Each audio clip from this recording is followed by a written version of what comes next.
महाराष्ट्रातील व्यापाऱ्यांचे काय प्रश्न ते आमदारून कधी विचारतात का? ते सरकारनेच ठरवू नये की अमुक व्यापारीला आमदार म्हणून घ्यायचं आहे. ते ठरवायचा अधिकार त्या मुख्य संघटनेला द्यायला पाहिजे. व्यापाऱ्यांचे रोज प्रश्न आहेत आणि व्यापाऱ्यांचे प्रश्न कुठे सुटले जाणार? आमचे प्रश्न जर सोडवायचे असेल तर लोकप्रतिनिधी त्या पद्धतीचाच पाहिजे की ज्याला या व्यवसायाचं ज्ञान आहे. अशा आमदारांनाच निवडून द्यायला पाहिजे की ज्यांच्यामध्ये क्षमता आहे, त्यांच्याकडे विजन आहे.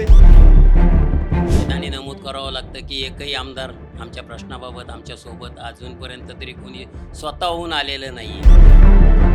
आमच्या ज्या अपेक्षा होत्या त्या कधी पूर्ण झाल्या नाही. आमची पुढची पिढी या धंद्यात येणारच नाही.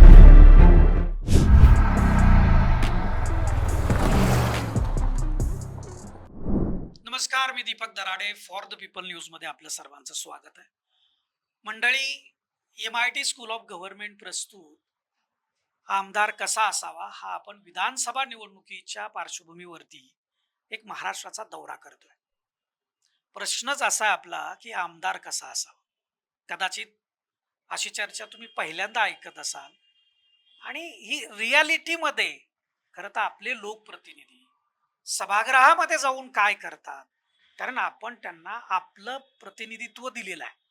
आपले प्रतिनिधी म्हणून ते सभागृहामध्ये जातात आणि मग आपल्या प्रश्नांचं, आपल्या समस्यांचं, आपल्या इथं मिळणाऱ्या सुविधांचा ते आवाज बनतात का, हा खरा प्रश्न आहे. आणि याच्यावरती कुठेच चर्चा होत नाही. पण ही निवडणूक आहे, हे माध्यम आहे आणि ही वेळ आहे त्यांच्याबद्दल आणि या प्रश्नाबद्दल विचार करण्याची आणि विचार करून मतदान करण्याची. आज एका वेगळ्या मुद्द्याला घेऊन आपण या सगळ्यावरती चर्चा करणार आहे. आपल्या समाजामध्ये व्यापारी हा एक महत्वाचा घटक आहे. बऱ्याचदा व्यापाऱ्यांचे प्रश्न असतात, त्यांच्या समस्या असतात. हे लोकांना फारसं पटत नाही की त्यांनाही खरं समस्या असतात. परंतु एक मोकळ्या वातावरणामध्ये जर व्यापार होत राहिला तर त्या राज्याची प्रगती, इथल्या समाजाची प्रगती ही मोठ्या प्रमाणात होत असते. कारण जे पिकवलंय, जे बनवलंय त्यालाच तर पुढं न्यायचं आहे, ग्राहकांपर्यंत न्यायचं आहे. आणि म्हणून त्याच्यातला हा एक महत्वाचा दुवा आहे. तोच जर समस्यांनी जखडला असेल तर तो कसा व्यवसाय करणार आहे, तो कसा व्यापार करणार आहे. म्हणून आपण जे लोकप्रतिनिधी निवडणार आहे, आमदार निवडणार आहे, त्यांना हे प्रश्न कळतात का, आता नेमके हे प्रश्न काय आहेत यांचे, याच विषयी चर्चा करण्यासाठी माझ्यासोबत राजेश शहा आहेत, ज्येष्ठ व्यापारी आहेत. फॅमचे उपाध्यक्ष आहेत. रायकुमारजी नहार आहेत, ते पुणा मर्चंट चेंबरचे अध्यक्ष आहेत. नितीन नहार आहेत, ज्येष्ठ व्यापारी आहेत. आणि माझ्या या बाजूला राजेंद्रजी भाटिया आहेत, ते नुकतेच त्यांचे फॅमवरती निमंत्रित सदस्य म्हणून सुद्धा नियुक्ती झाली आणि माझे अध्यक्ष आहेत पुणा मर्चंट चेंबरचे. आपलं सर्वांचं स्वागत आहे या चर्चेमध्ये. खरं तर आमदार कसा असावा ही आपली टॅगलाईन आहे, ह्या चर्चेचं हेडिंग आहे असं म्हटलं तरी चालेल. आपला प्रोग्रामच त्याच्यावर आहे. काय वाटतं तुम्हाला, म्हणजे एक तर व्यापारी म्हणून, कारण प्रत्येक मतदारसंघामध्ये व्यापारी आहेत आणि व्यापाऱ्यांचे प्रश्न हे सगळीकडे सारखे आहेत. कमी अधिक प्रमाणामध्ये थोडेसे तिथले स्थानिक प्रश्न वेगवेगळे असू शकतात. परंतु एक धोरण ठरतं राज्याचं आणि राज्याचं धोरण ठरतं. मग व्यापार कसा असावा, मग बाजार समित्या आहेत, मग स्थानिक लोकल बॉडीज आहेत. या ठिकाणी नेमक्या काय अडचणी असतात आणि त्या अडचणी मांडत असताना खरंच आमदार तुमच्या सोबत येतो का, स्वतःहून येतो का, काय म्हणजे महाराष्ट्रातलं चित्र काय? दीपक भाऊ, आता विधानसभाच्या निवडणूक 2024ला आता आपण आता जाहीर करणार किंवा होणार आहेत. आमदार कसा असावा त्यापेक्षा व्यापाऱ्यांचा किती रोल आहे याच्यामध्ये महत्वाचा, हा महत्वाचा माझ्या दृष्टीने रोल. व्यापाऱ्याला आमदार निवडून गेल्यानंतर किती महत्व मिळतं हा एक महत्वाचा विषय आहे. आणि त्या उलट अजून मी सांगतो की 5 वर्ष एकदा आमदार झाल्यानंतर तो त्यांच्या आपसातले विषय मांडण्यासाठी तिथं राहतात मुंबईला का पुण्यात येऊन व्यापाऱ्यांचे काय प्रश्न आहे किंवा महाराष्ट्रातील व्यापाऱ्यांचे काय प्रश्न ते आमदारून कधी विचारतात का, हा एक प्रश्न माझ्या दृष्टीने महत्वाचा आहे. या सगळ्यांचा विचार करता आज महाराष्ट्र एकदा निवडणूक झाल्यानंतर ज्या राज्यपालांना 12 जागा नियुक्त करायचा अधिकार असतो, त्यामध्ये माझ्या मताने जो व्यापार आहे किंवा व्यापार करणारा जे व्यापारींचं एक अधिवेशन किंवा असोसिएशन असं काहीतरी त्यांनी बोलवून त्यातून एक व्यापाऱ्यांची नियुक्ती करायला पाहिजे आमदार म्हणून. म्हणजे राज्यसभावर एक आमदार बोलवायला पाहिजे. कारण हे जेव्हा प्रश्न मांडले जातात तेव्हा व्यापारी नसतात. जे काही व्यापाऱ्यांवर निर्णय होतात तेव्हा व्यापारी नसतात. कुठले निर्णय आपण लादतो ते व्यापाऱ्यांना कळत नाही. ते आणि तुम्ही तुम्ही जे म्हणाले की व्यापाऱ्यांमधून आमदार एक नियुक्त केला पाहिजे. तर तशी विधान परिषदेवरती राज्यपाल नियुक्त 12 सदस्य असतात. त्याच्यामध्ये ह्या वेगवेगळ्या त्यात जे घटक व्यापारी आहेत. त्यात व्यापाऱ्यांना घेतात का? का नुसतं व्यापार करणाऱ्यांना घेतात? म्हणजे खरे व्यापार करणाऱ्या व्यापाऱ्याला कधी घेतलं गेलं आहे का? म्हणजे राजकीय व्यवस्था केली जाते. राजकीय व्यवस्थाच केली जाते ना. माझ्या माहितीपासून तर आजपर्यंत मी कधी ऐकलेलं नाही की गेल्या एवढ्या वर्षात मी 40 वर्षापासून व्यापार करतो अन्नधान्याचा. या 40 वर्षामध्ये महाराष्ट्रातून एकही अन्नधान्याचा व्यापारी, आता मी फेडरेशनवर वरिष्ठ उपाध्यक्ष गेल्या 20-25 वर्षापासून आहे. कधी महाराष्ट्र राज्यातून विचारलं गेलं नाही. आज एक फेडरेशन संस्था आहे, ग्रोमा संस्था आहे, पुणा मर्चंट चेंबर सारखी एवढी मोठी संस्था आहे. कधी विचारलं गेलं की कुठल्या व्यापाऱ्यांना ते घेतात का? किंवा घेतलं गेलं नाही आजपर्यंत कधीच. आणि व्यापाऱ्यांना का घेतलं जात नाही हे आम्हाला कळत नाही. हे नेमके काय प्रश्न आहेत म्हणजे या निवडणुकीच्या संदर्भामध्ये तिथं प्रतिनिधी असावा पण का कशासाठी? व्यापाऱ्यांचे रोज प्रश्न आहेत आणि व्यापाऱ्यांचे प्रश्न कुठे सुटले जाणार? महाराष्ट्रातले जे काही प्रश्न आहेत ते कुठे सुटले जाणार? महाराष्ट्राचे आमदार किंवा महाराष्ट्राचे मंत्रीच सोडवणार. पण मंत्रींना सुद्धा आमच्याकडले जे मंत्री आहेत त्यांना प्रश्न सुद्धा माहीत नसतात. ते आम्हाला मुंबईला जाऊन सांगायला लागतात. मुंबईला आमचे चेंबरचे अधिकारी, पदाधिकारी जेव्हा जातात तेव्हा मंत्री भेटत नाही, मंत्री वेळ देत नाही. मंत्रींनी वेळ दिल्यानंतर तो विषय समजत नाही आणि समजल्यानंतर तो कसा सोडवायचा ते कळत नाही. म्हणून माझं म्हणणं आहे की एक व्यापारी प्रतिनिधी तिथं असायला पाहिजे, की व्यापाऱ्यांवर जे काही 5 वर्षामध्ये नवीन कायदे येणार आहेत, त्या कायद्याचं व्यवस्थित तो व्यापारी तो प्रश्न सोडवेल किंवा त्या मंत्र्यांना समजून सांगू शकेल. अशा पद्धतीचा एक व्यापारी प्रतिनिधी तिथं असायला पाहिजे असं माझं मत आहे. व्यापाऱ्यांचा प्रतिनिधी असावा असं राजेश भाईंचं मत आहे. तुम्ही कसं बघता? कारण आमदार कसा असावा? व्यापारी म्हणून अनेक प्रश्न आहेत आणि फेर व्यापार व्हावा असं नेहमी बोललं जातं. पण महाराष्ट्र देशातलं एक अग्रेसर राज्य म्हणतात. आता अग्रेसर मध्ये पण ते खालच्या खालच्या क्रमांकाला येऊ पाहत आहे. जे नंबर 1 ला होतं ते आता कुठेतरी 4थ्या, 5व्या, 3ऱ्या असं काहीतरी नंबर दिसतो. तुम्ही कसं बघता याच्याकडे? मागील काही वर्षांमध्ये महाराष्ट्राच्या घडामोडी पाहिल्यानंतर एक लक्षात येत आहे की राजकारण हा अर्थलक्षित झालेला आहे. अर्थातच एक मूल्य घेऊन, एक सिद्धांत घेऊन जे आमदार जायची पद्धत होती यापूर्वी, ती पद्धत कुठेतरी बंद व्हायला लागलेली आहे. आमदार निवड करताना तो खरंच त्या आमदारामध्ये ती क्षमता आहे का? त्याला त्या सगळ्या प्रश्नांची जाण आहे का? सामान्य लोकांच्या प्रश्नांची जाण आहे का? व्यापाऱ्यांच्या प्रश्नांची जाण आहे का? त्यांच्याकडे विजन आहे का की ही प्रश्न कशी सोडवली जातील? त्यांचं सगळ्या लोकांशी संपर्क आहे का? किंवा सगळ्या लोकांना बरोबर घेऊन जाऊन काम करण्याची क्षमता आहे का? हे हे याचं विसर पडलेला आहे. आज एखाद्या सिद्धांताला घेऊन निवडणूक लढवायची, एखाद्या पक्षाच्या नावाने लढवायची आणि नंतर मग बहुमताने किंवा मंत्री पद मिळवण्यासाठी किंवा सत्ता मिळवण्यासाठी मग दुसऱ्या पक्षामध्ये जायचं किंवा मूल्य सोडून द्यायची. मग ह्या सगळ्या गोष्टीमुळे सामान्य जनतेमध्ये एक आक्रोश आहे, युवा वर्गांमध्ये आक्रोश आहे. आज बदलत्या परिस्थितीमध्ये विश्वामध्ये व्यापाराची आणि उद्योगाची परिस्थिती बदललेली आहे. आपण पारंपरिक व्यापाराला कसं बाजूला करून विदेशी व्यापाऱ्यांना मुभा देतोय आणि ते विदेशी व्यापार इथं येऊन काय काय वस्तू विकून ते त्यांचं प्रॉफिट घेऊन जात आहेत आणि सामान्य माणूस जो आहे किंवा सामान्य व्यापारी आहे तो भरडला जातोय, व्यापारातनं बाहेर पडतोय. आज अन्नधान्याच्या व्यापारामध्ये कमीत कमी शिक्षण असलेल्या लोकांना नोकरी उपलब्ध करून देण्याचं काम हे अन्नधान्याचे व्यापारी करतात. परंतु या अन्नधान्याच्या व्यापाराला वाढवण्याचं काम सरकारचं नाही का? हे जर वाढलं तर सामान्य नागरिकांचं पोट भरणार आहे, त्यांना जास्त त्याची उन्नती होणार आहे. याच्याकडे लक्ष द्यायचं कामच नाहीये. त्यामुळे आता जे राजेशाने सांगितलं की व्यापार क्षेत्रामध्ये काम करणारी जी लोक आहेत त्यांना डायरेक्ट तुम्ही संघटनेच्या माध्यमातून प्रतिनिधित्व द्या. ते सरकारने ठरवू नये की अमुक व्यापारीला आमदार म्हणून घ्यायचं आहे. ते ठरवायचा अधिकार त्या मुख्य संघटनेला द्यायला पाहिजे. मग तो उद्योग क्षेत्राचा असेल, व्यापार क्षेत्राचा असेल, कामगार क्षेत्राचा असेल, विविध क्षेत्राच्या लोकांना बरोबर घेऊन एक पॉलिसी बनवण्याचं काम जर झालं तरच या प्रदेशाची प्रगती होणार आहे. अन्य प्रदेशाची प्रगती, गुजरातमध्ये काय होतंय, का प्रगती होते याच्याकडे बारीकीने लक्ष द्यायची गरज आहे. आज फक्त सत्तेसाठी आपण भांडून सामान्य लोकांमध्ये आक्रोश निर्माण होईल असं जर वागलो तर या महाराष्ट्राचं काय होईल? तर या व्यापाराच्या क्षेत्रामध्ये प्रगती झाली, व्यापार वाढला तर सामान्य लोकांचं जगणं चांगलं होणार आहे. हे गुपित लक्षात घेऊनच काम करावं लागेल. जेव्हा आपण एक पॉलिसी बनवतो तर त्या पॉलिसीसाठी जाणकार लोक जर तिथे असेल तर ती पॉलिसी चांगली बनू शकेल ना. तर या जाणकार लोकांचा सल्ला घेऊन आणि अर्थलक्षित न राहता खरंच लोकांची काय गरज आहे याच्याकडे लक्ष देऊन काम केलं तरच ते आमदाराचं काम खरं होणार आहे.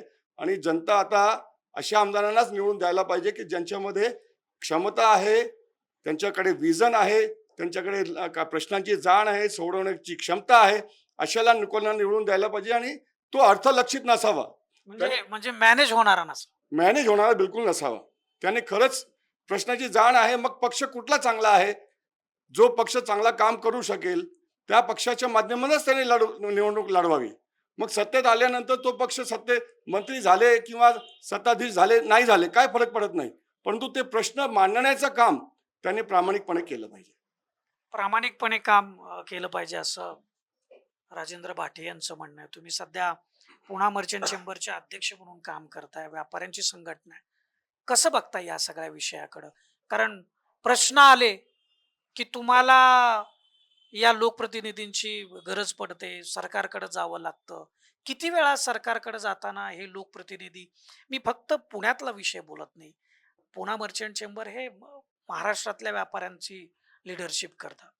तर ह्या महाराष्ट्रातले किती असे आमदार आहेत की ते तुमच्या सोबत येतात, व्यापाऱ्यांचे या व्यवसायाचे एकूणच प्रश्न समजून घेण्यासाठी मदत करतात? खरं तर आज म्हणजे खैदानी नमूद करावं लागतं की एकही आमदार आमच्या प्रश्नाबाबत आमच्यासोबत अजूनपर्यंत तरी कोणी स्वतःहून आलेलं नाही आहे. अनेक वेळेला आम्ही त्या संबंधित आमदारांकडे वगैरे संपर्क करत असतो. त्या तात्पुरत्या स्वरूपात ते आमच्याबरोबर येतही असतात आणि येत असतात, परंतु प्रश्न सुटला नाही सुटला याचा काही पाठपुरावा नंतर केला जात नाही आणि त्याच्यामुळे आमचे अनेक वर्ष तसेच प्रश्न प्रलंबित असतात. आणि व्यापार करताना आम्ही महत्त्वाचं एक जे अर्थकारण आहे, देशाचं म्हणा, राज्याचं म्हणा, अर्थकारण चालवण्याचं कररूपी सगळं जो संकलन आहे ते आम्ही करून आणि आम्ही शासनाकडे भरत असतो. आणि त्याच्या संबंधात अनेक कायदे जे केले जातात ते आम्हाला कुठेही विश्वासात घेतलं जात नाही. आम्हाला त्याच्यात विश्वासात घेणं गरजेचं आहे. तसंच आता जे पारंपरिक व्यापाराबद्दल बोललं तर उद्योगासाठी स्वतंत्र खातं राज्यामध्ये असतं, देशामध्ये असतं. परंतु त्याच्या खालीच एक कमीत कमी एक टेबल देऊन आणि तिथं ह्या पारंपरिक व्यवसायासाठी एक ब्रांच तिथं चालू करावी की ज्याच्या माध्यमातून आमचे प्रश्न आम्ही तिथं मांडल्यानंतर ते सुटले जावेत. ते म्हणजे सोडवण्या आता निवडणुकीच्या निमित्तानं अनेक पक्ष त्यांचे जाहीरनामा जाहीर करतील. अजून जाहीरनामे आलेले नाही आहेत. प्रोसेस आता सुरू असेल त्यांची बनवण्याची. काय सांगाल ह्या पक्षाच्या नेत्यांना तुम्ही? मी बोला. असं सांगेल की आता जसं उद्योग खातं असा निर्माण केलेलं आहे, तसं हे ट्रेडर्ससाठी आणि किरकोळ म्हणजे लहान सहान व्यापाऱ्यांसाठी एक स्वतंत्र खातं निर्माण केलं जावं आणि त्याच्या माध्यमातून त्या लोकांचे प्रश्न सोडवले जावेत. का आज तसं पाहिलं तर रोजगार निर्मितीमध्ये सगळ्यात मोठा रोल जो आहे तो हे छोट्या छोट्या दुकानदारांचा आहे. आणि तिथं कोणतीही नोकरी देताना डिग्री पाहिली जात नाही किंवा एज्युकेशन न तर पाहत नाही, परंतु त्याचा मागचा अनुभव काय ते पाहिलं जात नाही आणि त्यांना आपण सुरुवातीपासून शिकवण्याचं काम करून त्यांना सक्षम बनवतो आणि त्याच्या माध्यमातून ते स्वयंरोजगार त्यांना मिळतो. अशा पद्धतीचं काम जिथं चालतंय ते शासनाच्या त्याही दृष्टिकोनातून विचार केला पाहिजे की ह्या गोष्टी त्यांनी कुठंतरी तुमच्या विचारात घेऊन तुमच्या गेल्या. बोलण्यातून दोन गोष्टींचा उहापोह झाला की एक तर तुम्ही म्हणता की तिथं अडचणी आहेत, काहीतरी प्रश्न आहेत आणि एक स्वतंत्र टेबल द्यायला पाहिजे. पण नेमक्या अडचणी काय? त्या तांत्रिक अडचणी कोणत्या आहेत की जिथं तुम्हाला हे स्वतंत्र व्यवस्थेची गरज भासते? कसं आहे की आता बऱ्याच वेळेला विधानसभेमध्ये बिल पास होतात.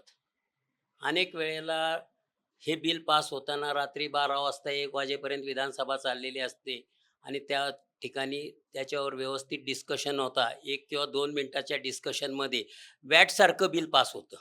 हा, म्हणजे त्या ठिकाणी आमदारांना याची कल्पनाच नसते कल्पना का? नाही आणि 1 किंवा 2 मिनिटामध्ये त्याचं व्यवस्थित डिस्कशन न होऊन आणि ते आमच्यावर लादलं जातं ते.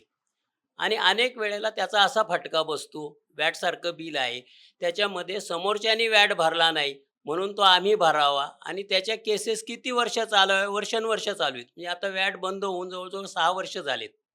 त्याच्यानंतर आजही लोकांच्या केसेस चालू आहेत. आणि तो निव्वळ काय आहे की टेक्निकल मुद्द्यावर प्रश्न निर्माण झालेले आहेत. त्याच्यातनं व्यापाऱ्यांना सुटका मिळत नाहीये. आजही आपण GST भरतोय आणि त्याच्यासोबत व्हॅटच्याही केसेस आम्ही निपटतोय. तर हे कुठेतरी थांबलं पाहिजे. अनेक गोष्टी अशा आहेत की जिथं माझा टॅक्स मी भरणं हे समजू शकतं. परंतु दुसऱ्यांनी माझा टॅक्स भरला पाहिजे आणि तो भरला नाही म्हणून मग मी त्याचा दंडासुद्धा भरपाई केली पाहिजे. हे कुठेतरी चुकतंय.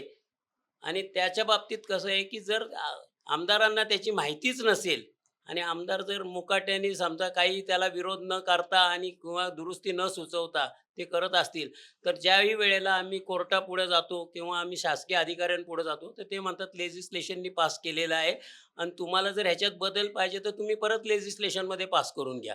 आणि तिथं आम्हाला अजिबात रिप्रेझेंटेशन नाही आहे. त्याच्यामुळं ते काही होत नाही. वर्षानुवर्ष त्या त्रासातनं व्यापारी जातोय.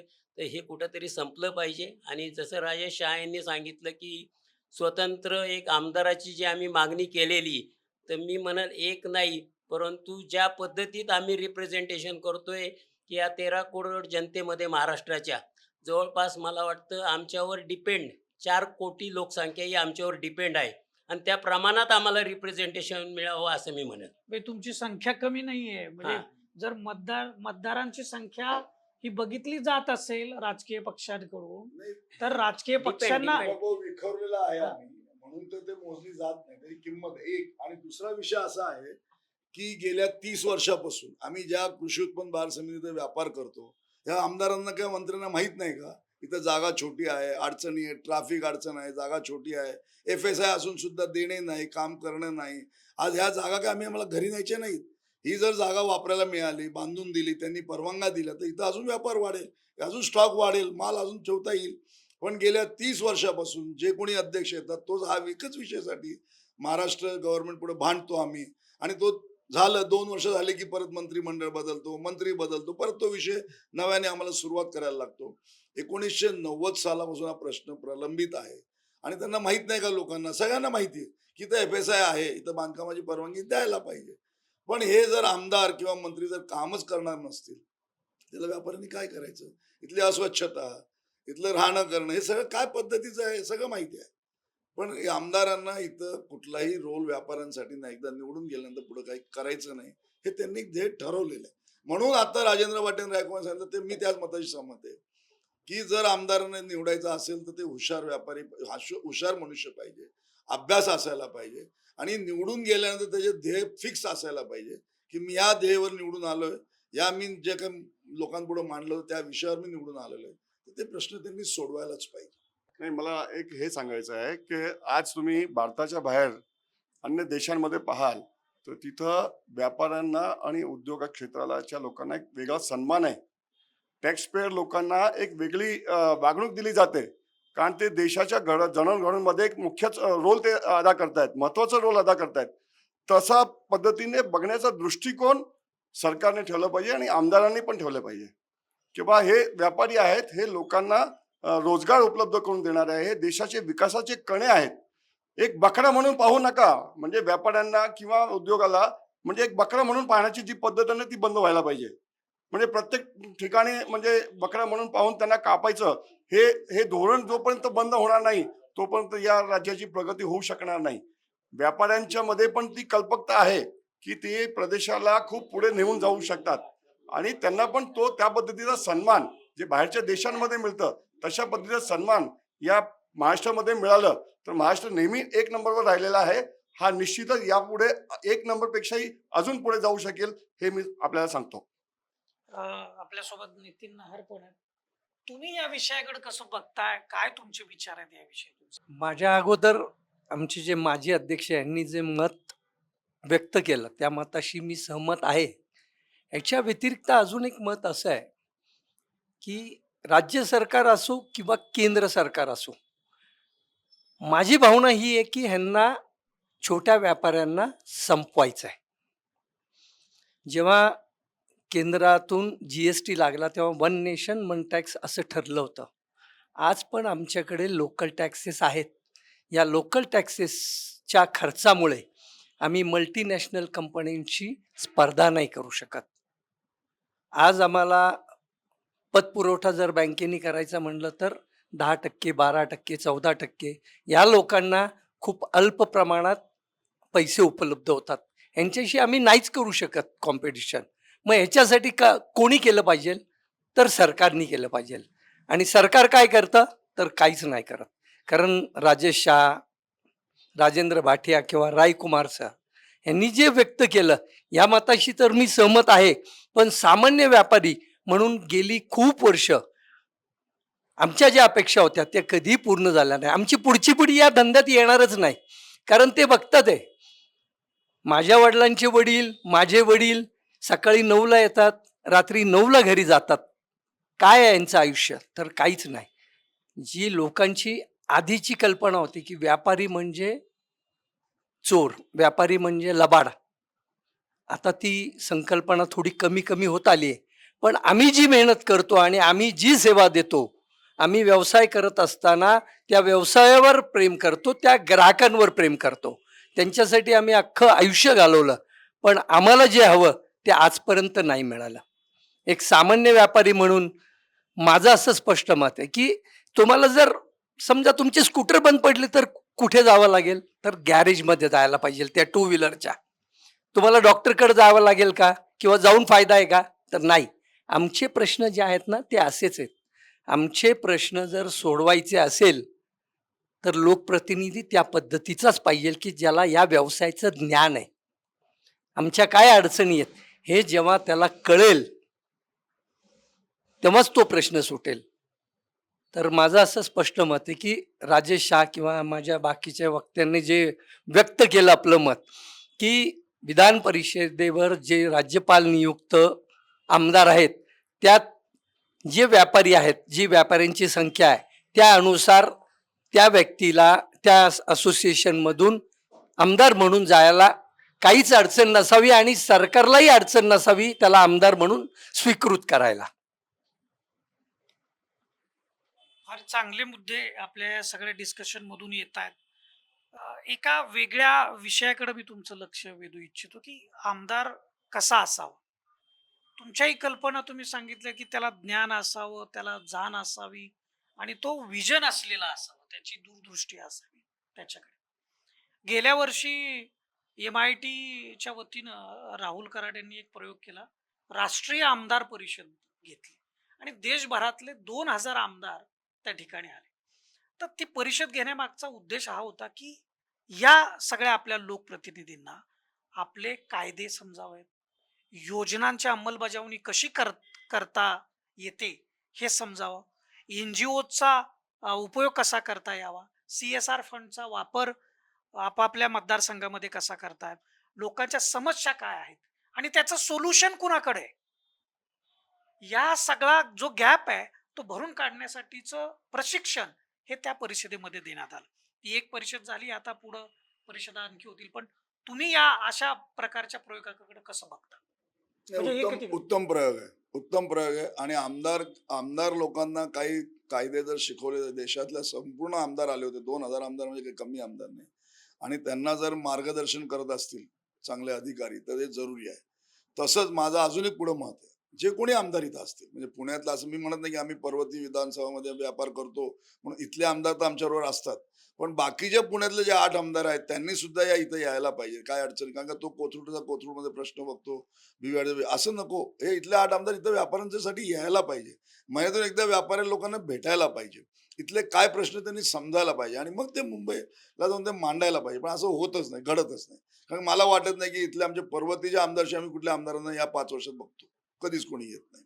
ही वस्तुस्थिती आहे. म्हणजे आज नाही, गेल्या वर्षानुवर्ष चालतात. आमचे काही प्रश्न आले तर आमच्या इथले आमदार आहेत, त्यांच्याकडे जायला लागतं, ते आमचे प्रश्न सोडवतात आणि त्याशिवाय दुसरे कुठले आमदार आमच्याकडे येत नाही. अशी वस्तुस्थिती नसावी एक. आणि जसं आता नितीन नारनी म्हटलं त्या पद्धतीने जेव्हा GST लागला तेव्हा वन नेशन वन टॅक्स हा कायदा तुम्ही जेव्हा सुरू केला, त्यानंतर आज इथं कृषी उत्पन्न बाजार समितीचा संपूर्ण टॅक्स कसं टिकणार आम्ही? सगळेच टॅक्स अजून आहेत. कुठलेही टॅक्स कमी झाले नाही, उलट रोज एक टॅक्स नवा वाढतो. 50-50 GSTच्या काउन्सिल होतात, मिटिंगा होतात, त्यामध्ये प्रत्येक मिटिंगमध्ये नवीन कर लादला जातो. कुठले कमी होत नाही. व्यापारी जे मानतात की या वस्तूंवर कर करा, आता अन्नधान्यासारख्या वस्तूंवर कशाला GST हवा? पण परत आमदार म्हणतील आमचा विषय नाहीये. आम्हाला कशाला सांगता, ते केंद्र सरकार करते. पण तुम्ही मांडा ना महाराष्ट्राकडून. महाराष्ट्राला जर तुम्हाला पुढे न्यायचं आहे, गुजरात सारखं बनवायचं आहे, पुढे न्यायचं एक नंबरला जर जायचं असेल तर तुम्ही करा ना.